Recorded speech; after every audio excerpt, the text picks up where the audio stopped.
The latest in the transfer portal and why the slow start. Is this something Mizzou basketball fans should be concerned about? Let's talk about it on Locked On Mizzou.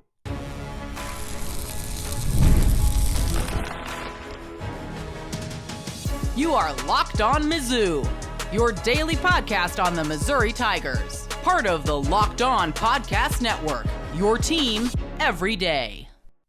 Hey, all you true sons and daughters, I'm John Miller, your Mizzou mafioso and the central scrutinizer of Missouri Tigers football and basketball. On today's show, not only going to talk about the basketball portal, but also another important 2026 high school quarterback to be watching as well. Also want to remind you, this episode is brought to you by 5-Hour Energy. Head to 5hourenergy.com to find more than 15 flavors to choose from.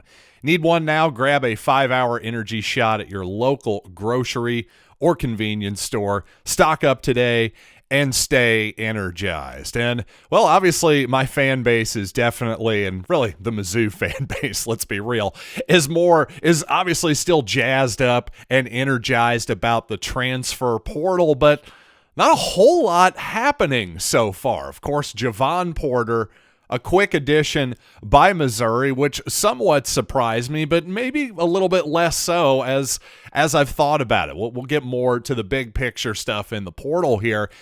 But specifically, according to the portal report, there is a visitor coming here to Missouri. But again, in about a week and a half, Nick Graves scheduled to visit the Tigers April 11th through the 12th. And that's quite a ways away, at least in terms of portal visits in the past. It seems like, well, those things would wrap themselves up a little bit more quickly, especially in this previous football portal process. The quarterbacks, as I'd emphasized, well, they moved pretty quickly. It seems like the basketball market right now moving much more slowly than I think most of us would anticipate it. But again, Nick Graves here, a 3-year player at Charlotte, 6'3" guard. Some other SE schools involved like Georgia, Oklahoma, Mississippi State, South Carolina, just to give you an example of the type of competition that Missouri has there.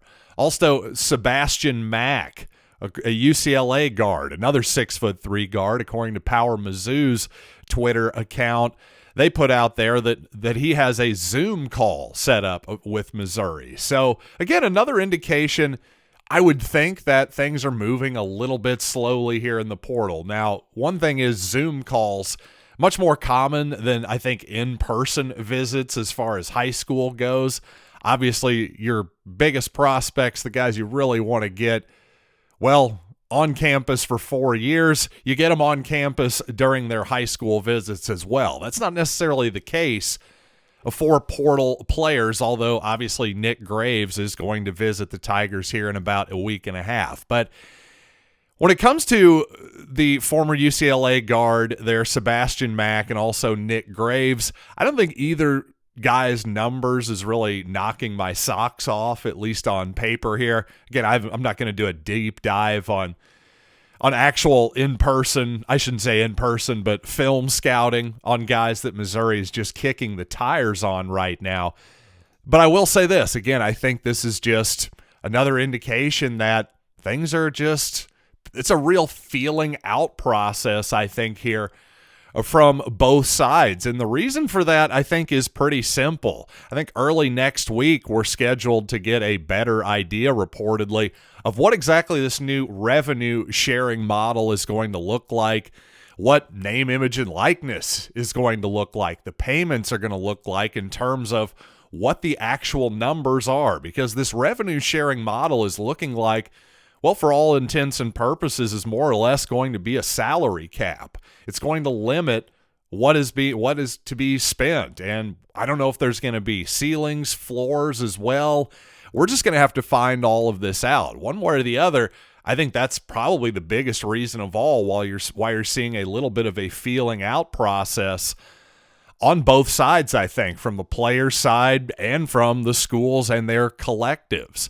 Otherwise, I can't really say for certain what is behind sort of the slow play in the basketball portal right now. All I can say for sure is this stuff changes seemingly every single cycle. So from my experience, it's best to assume as little as possible. So, and all of this does sort of show that, well, if there was a match there, and obvious mutual interest between Javon Porter and Missouri, hey, if you can get a 6'10", 6'11" guy who's multifaceted in terms of his skills, well, the more I think about it, the more it does make a lot of sense for Missouri to lock that type of player down early in the process and then see what else plays out.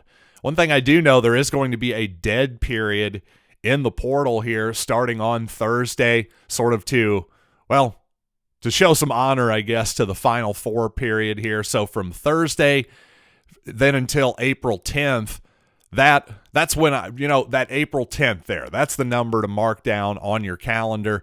That's when I would assume that business will start to pick up in a serious way, because back to my original question here in the tease, is this something that Missouri fans should be worried about?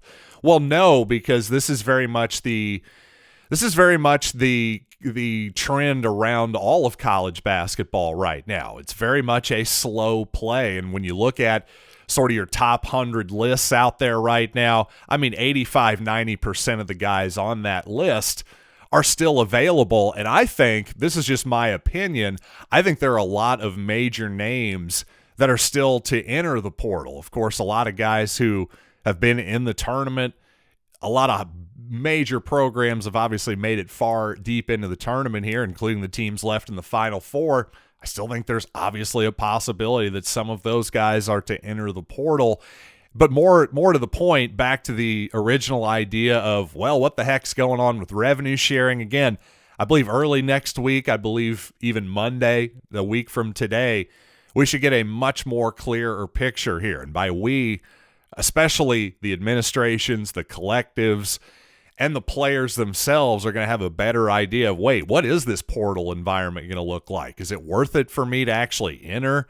Is it worth it for me to stay at home? Well, I think those decisions, again, about a week and a half, April 10th, I think that's when business will start to pick up.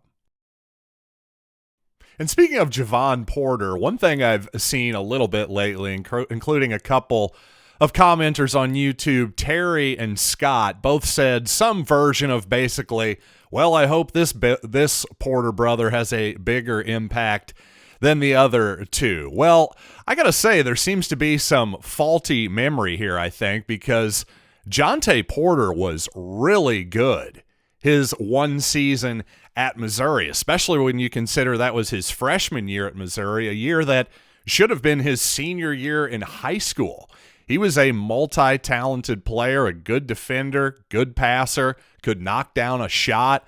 Believe me, if Jontay Porter, some version of him, was available in the transfer portal right now, the Tigers would take him in a New York minute. Anybody who thinks that Jontay Porter was not good in his 1 year at Missouri was frankly either not paying that close of attention or, again, just has a faulty memory of some sort. I will promise you that. In fact, my memory is coming into his sophomore year, I was at a Kansas City Chiefs game watching Sunday Night Football against the Cincinnati Bengals with my father, and suddenly I got the alert that Jontay Porter had torn his ACL, and we were pretty devastated despite the blast we were having watching the Chiefs, run over the Bengals that day. So the idea that Jontay Porter wasn't good, I'm just going to squash that. Forget about all of the stuff with the betting controversy. When it came to basketball, his 1 year at Mizzou, he was just fine. His knees, his health, well, that was ultimately the problem for him, just like it was, Michael Porter Jr. had his own health problems, obviously. But regardless, one thing that Jontay was good at, I thought he was a good rim protector as a defender. Well, one thing it seems like some people disagree with me on a lot is that their priority is more of an offensive big man versus a defensive big man. And by the way, what the heck is a rim protector anyway, if you've been asking yourself this question? Well, I have at least one everydayer asking me this question, so I'll clarify coming up here in just a little bit. But first, as you can tell, I love the stats here at Locked On Mizzou because numbers do not lie. And when it comes to the all-new Nissan Armada Pro 4X, the numbers are on an MVP level with the ability to tow up to 8,500 pounds, powered by a twin-turbo V6 engine, and with room for up to 8 people. The Armada 4X is built for big crews, big adventures, and even bigger memories. And whether you're exploring the off-road or you're rolling up to a fancy restaurant, the Armada Pro 4X brings power, versatility, and style no matter the situation. Take your adventures to new heights in the all-new Nissan Armada Pro 4X. Learn more at nissanusa.com. And March Madness is here, and FanDuel is giving you the chance to get in on the action like never before. Right now, new customers can get $200 in bonus bets when your first $5 bet wins. That's 200 extra bucks to use on everything from buzzer beaters to Cinderella stories and even who's cutting down the nets.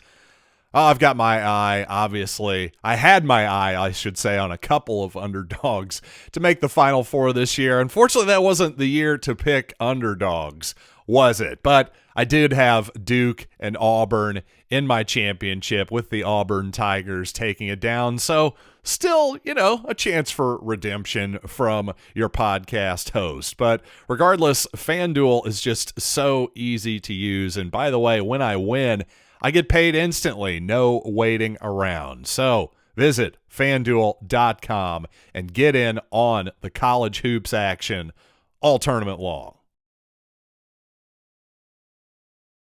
So on the idea of a rim protector, which I'm sure just sounds like a newfangled way of saying a shot blocker, right?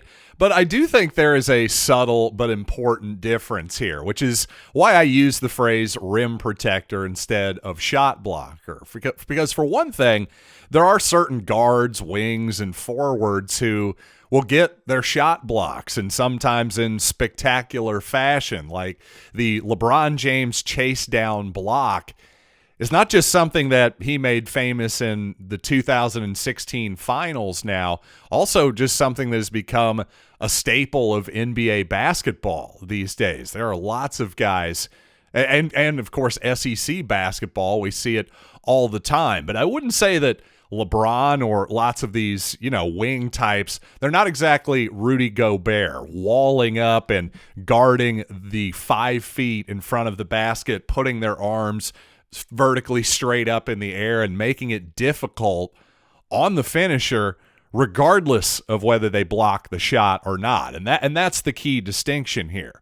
Of course, blocking a shot is always a great play, but sometimes there are guys who go for too many shot blocks and get themselves out of position. And then there are times where, even more so, there are times when shots are altered that don't go into the traditional box score as a shot block or any other type of statistical event. And yet, I brought up Rudy Gobert, the French national, the former... Where does Rudy play these days? He's with the Minnesota Timberwolves still, right? I was about to say the former Timberwolves, but no, former Utah Jazz player. But the point with Gobert is, while he isn't always necessarily in the top 5 or anything in shot blocking in the NBA, and you might assume, well, if a guy has 3 shot blocks a game, he's got to be better than the guy with 1 shot block a game. That isn't necessarily the case, because what you really want to see is, what do players shoot around the rim normally, and what do they shoot around the rim against this guy?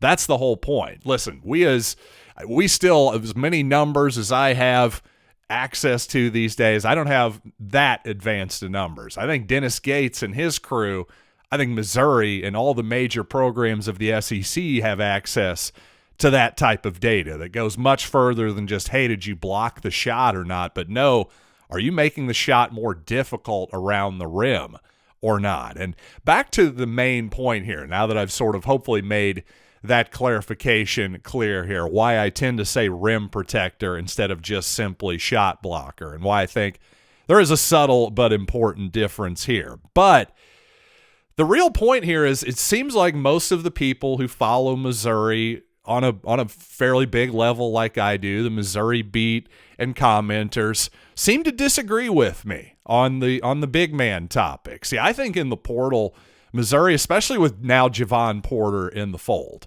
I think Missouri is better off getting a rim protector, a defensive-minded big guy. And yes, if that big guy can play on the perimeter and switch and move his feet a little bit like Josh Gray could last year as well, all the better. But it seems like most people think that, well, Missouri would be better off getting a back-to-the-basket player or maybe a pick-and-pop type of player, just more of an offensive-minded and oriented type of big man. Hey, if you can get both, just obviously we'll take that. But I know Hakeem Olajuwon in his prime is probably not going to enter the portal. So for all the people who are saying, why can't you have both? I got it. I know what the perfect situation is. Let's go with a more realistic situation, which is probably a trade-off between, well, do we want a more offensive-oriented guy, a more defensive-oriented guy? I think the way this roster is set up, I think it's more important for Missouri to go defensive-oriented. And because, quite simply, well, a couple more reasons. Number one, we've still not seen a great defensive team under Dennis Gates. This team was quite a bit better defensively for most of the year before really falling off the last month or so, the Missouri Tigers did.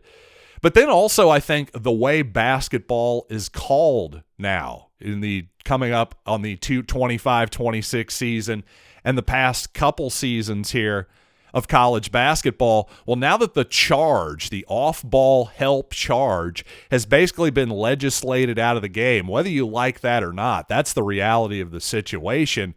Well, now it's more important than ever, in my opinion, to have a big guy who can put his big old arms up in the air and challenge shots and chain shots around the rim, because so often these days, dribble penetration is just difficult to stop. The way the game is called, not only because of the lack of the off-ball charge help call that used to just litter college basketball for decades. Well, that's just gone now, more or less, for better or for worse.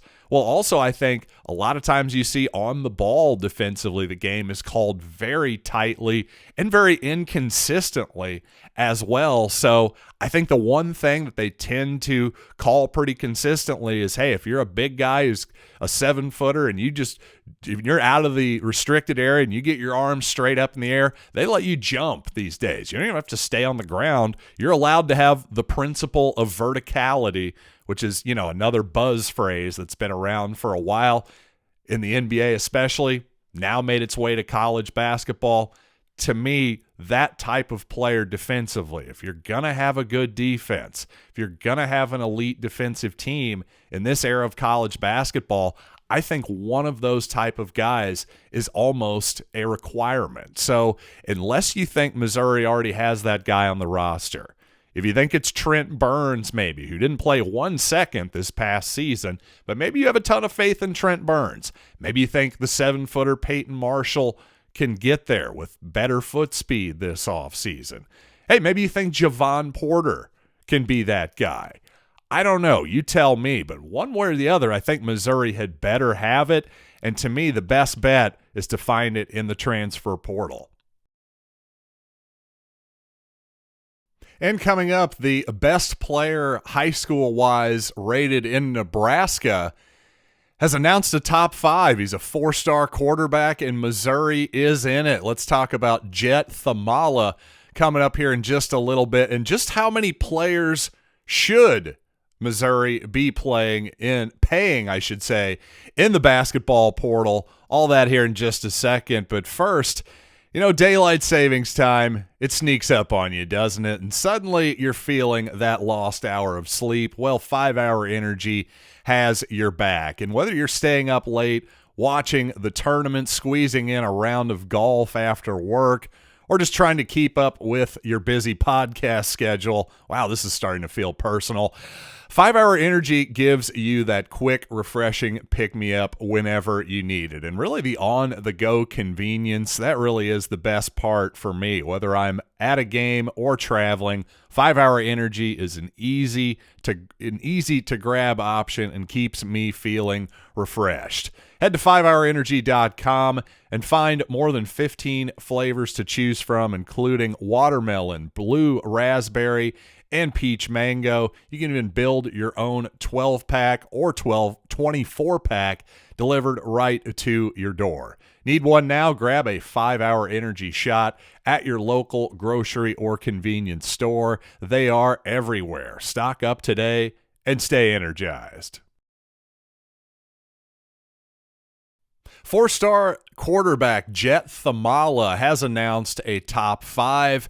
And although he's the best player, according to On3 anyway, in the state of Nebraska, Thumala does not have Nebraska in his top 5, the Cornhuskers, that is. So that's an interesting note there. Iowa State looking like perhaps Missouri's biggest competition here, along with the rest of that top 5, Virginia Tech, Duke, and Arizona. So 3 Big 12 schools, 1 ACC school. Actually, let me correct that. 2 ACC schools, 2 Big 12 schools, Missouri's biggest competition. Hard to keep track of the conferences these days, is it not? But you'd think if Missouri really wanted to close on this young man, being in the SEC, well, wouldn't that be a bit of an advantage? But perhaps a clear path to playing time at Iowa State, perhaps some better or different relationships, really likes the quarterback coach, whatever it might be. But at the moment, seems like Thumala really is going to be an Iowa State lean at this point, if I had to bet. Though, in the NIL world, you never know what kind of last-second upsmanship, hey, I'll raise your bet, that type of deal at the poker table on the river, that type of deal. So interesting quarterback machinations as usual. A lot of different names have been thrown around for 2026, though thus far none have actually committed to Missouri. Now, Richard, back to basketball here just for a second. I thought this was a good, bigger picture thought to close the show out on. Richard says, I just want to know why have so many players? What gave Missouri an advantage with having 18 players? I think Warwick got screwed playing third string as a proven senior. Well, as to whether Warwick got screwed or not, that's one thing. I will say, to your point, certainly it's going to be impossible if you're going to have 15 scholarship quality players on your roster. Then somebody, well, there's not just somebody as in one person, multiple people are going to end up probably frustrated or unhappy with their roles on the team, especially a guy like Marquez Warwick, who obviously was used to scoring a lot of points, famously was the leading total scorer in college basketball entering this season. Obviously, scoring was not his problem this season, but still found it difficult to get consistent minutes on this team. So I suppose the question is, how many players should you actually pay on a basketball roster? And by pay, I mean real money. Because if revenue sharing is going to come in here, and more or less every program, again, I'm not exactly sure how all this is going to work out, so I don't want to make too many assumptions here. But if indeed this is more leveled out across the SEC, for example, well, then roster management is going to be really, really important. And to me, no matter how many actual players that Dennis Gates wants to play, I don't think you have to pay as many as he wants to play, at least significant amounts of money. To me, the answer is certainly not 15. It's not even 12 or 10. To me, you find 5 to 8 guys that you really, really like, that you think are cornerstones, basically, of your roster, and that's the guys you pay your lion's share of your money to. Just like in the NFL, in Major League Baseball, for example, obviously Shohei Ohtani and Mookie Betts are getting a heck of a lot more money than whoever the middle reliever is for the Dodgers, for example. Why should college football, college basketball, as I'm specifically talking about here, be any different, especially when certain guys are just so much more valuable than others?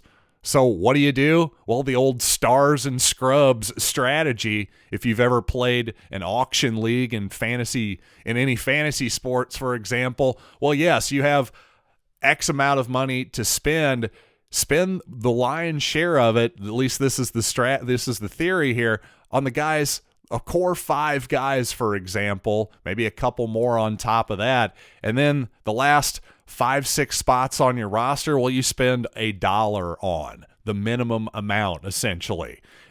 You put them on the veteran or rookies minimum, to take a pro sports example. Obviously, it wouldn't be exactly that in college sports with no minimum per se, but the point is, if you have a certain amount of money to spend, you don't just evenly distribute it out amongst 10 to 12 guys and hope that, well, no, you need to be better at your evaluations than that, frankly. It's not just about throwing a bunch of darts at the board and hoping a few of them hit, because these aren't just darts. These are human beings. These are people that are going to start to get annoyed that they aren't playing eventually, and that type of deal. I've got to think Dennis Gates realizes this, and frankly, I think Missouri's just got to focus a little bit more on certain players, and maybe that means a smaller transfer portal class this cycle than I think many of us were expecting. I think that's at least a possibility that I want to put out there, because again, I just don't want to make too many assumptions in this process when everything is still changing so rapidly. But hey, thanks for joining me here on Locked On Mizzou. With all the rapid changes in this world, hey, I'm going to try to keep up with it for you, give my takes as per usual, and especially talk some Mizzou basketball and football. But if you want to hear about the bigger landscape of college basketball, check out Locked On College Basketball. Isaac Shade and Andy Patton, they'll tell you all about the Final Four and the championship game. Find Locked On College Basketball on YouTube or wherever you listen to podcasts. So until tomorrow, I'm John Miller. Thanks for listening to Locked On Mizzou.